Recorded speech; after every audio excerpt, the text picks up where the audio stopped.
I am Heidi Benjaminson, your host of Confidence Coaching, a podcast for mothers who want to stay calm and anchored during the teenage years.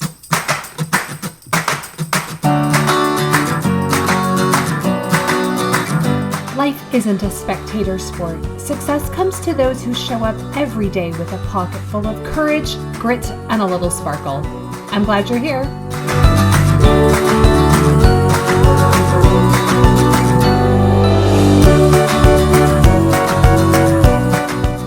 Hello. Welcome to episode 164, The Chapters of Our Lives. Oh my goodness, kind of sounds like a soap opera. I'm glad you're here. Welcome to all of my listeners, regardless of the ages of your children, your marital status. I know a lot of you do have teens, but not everyone does. I appreciate all of you and all of you sharing the podcast. Thank you. I do plan out the topics of episodes several weeks in advance, but I'm sneaking in today's topic that I hadn't really planned, and I think you'll be glad. About 2 weeks ago, my mother-in-law passed away. She was and is a beautiful soul, so full of kindness, and her physical body had reached its end. She lived almost 90 years and had lived a very good and meaningful life. We traveled to Massachusetts for her burial and service, and I was very touched by specific remarks shared at her funeral. So much so they have stuck in my head, and I keep seeing ways to apply these words to my children, with my extended family and friends. At my mother-in-law's service, in addition to her children who gave touching remarks and great stories, a very special childhood friend of my sister-in-law's spoke. Her remarks were a beautiful thank you tribute, a letter of gratitude to my mother-in-law for how she had treated her as a teenager. She shared how welcome and loved she felt in their home and how much she needed this loving home as a teen. In her kind words, she shared how my mother-in-law had made such a difference to her at a time when she needed it. I sat mesmerized. See, I didn't know my mother-in-law in the chapter of her life when she was a mother of teenagers like I am. I only knew her in the chapter of her life as a grandmother. I felt a little sad that I didn't know her then.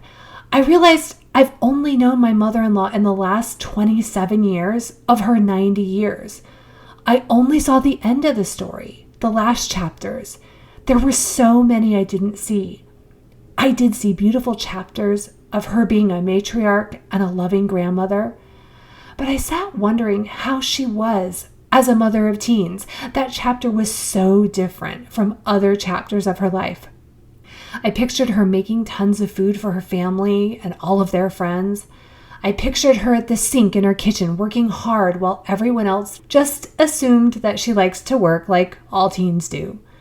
I pictured her carrying very invisible and very heavy burdens and sacrifices for her family, some of which we know now, but some of which she carried to her grave, as most moms do. I wish I had appreciated that she was and is a lot more like me than I ever thought about. I can be so drowning in my own chapters that I don't look around and try to relate to women who are past these chapters. The remarks made at her funeral, as usually happens at funerals, helped me see a lot of the seasons and chapters in her life. I left with a little bit of longing, wishing I had experienced her or asked her about her experiences in my seasons. I made so many assumptions that, well, times were different and such. I got thinking about a few things. Where am I not giving credit to others that they are just in one single solitary small chapter of their life? Where am I possibly judging or making assumptions about them? Am I possibly giving less grace because I don't know the whole story? Am I keeping people at a distance because I see my and their present chapters don't line up? This isn't to say that we all have infinite bandwidth in our lives to learn about everyone else and form close relationships with every single other person. We don't. But we can all be more open to allowing everyone to be multidimensional, to be continually writing their stories. Having just moved, many people will never know me as a newlywed or a mom with young kids or a soccer mom. Thankfully, I've been able to leave some earlier chapters in my past and grow from them, like all of us have. I'm incredibly grateful people don't seemingly judge me or think of me as a teen. Well, maybe they do, but nobody's reminding me of it. At the same time, people may not realize I'm more like them than not, even if our lives look a little different. So I want to make sure I'm seeing the same about others. Many years ago, I was chatting with a very close friend who I only knew as a married woman. And she told me how she dressed as a teenager and a young adult. She shared some of her activism and other things she was involved in. I only knew her as she was as an adult, who was very different from what she had shared. I realized I wouldn't have been drawn to her in her earlier chapter. I would not have thought that we had things in common. And she probably would have thought the same about me. Neither of us was right or wrong, just different. And how, if I made assumptions about an earlier chapter of her life, I would have missed out on a dear best friend. I've also been asking myself, what are the chapters of my children in right now? Am I being respectful that this is just one single solitary small chapter? For sure, not the defining chapter of their lives. If I picture them in the first quarter of their story, I get to decide what I think about the rest of the story, regardless if it is true or even comes to pass. I get to choose hope or dread. I get to choose patience or fear.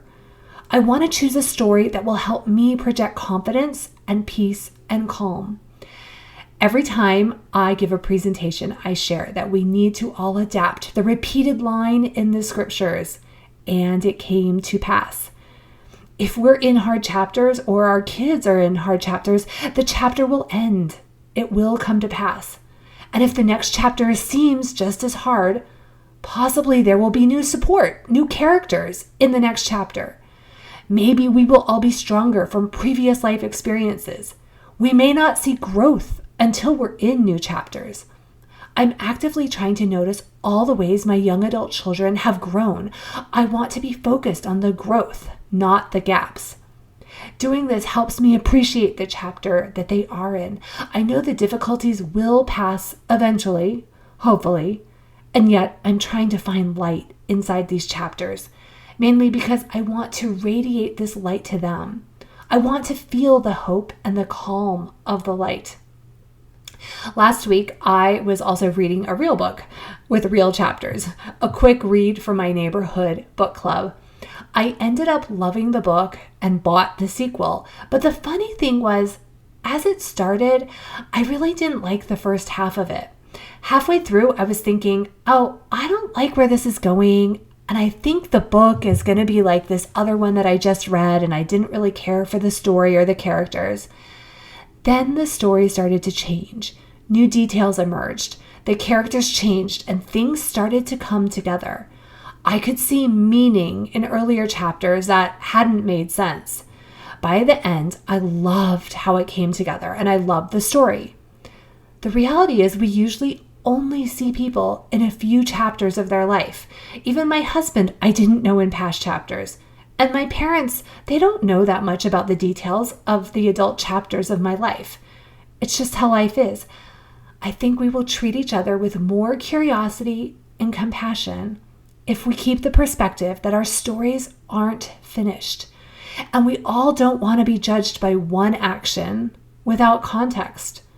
We all need to remember that some past chapters and stories of our lives are over, have ended, that past chapters don't dictate what future chapters will be. Some of us need to leave some stories in the past and stop retelling them. The more we retell them, the more we keep them in the present, which means we will keep creating them, pulling them into new chapters. That goes for our past as well as our children's past. Where have they closed up chapters that they didn't love, but we're keeping them open? Let me tell you, that's a question I'm going to be journaling on and pondering for a while.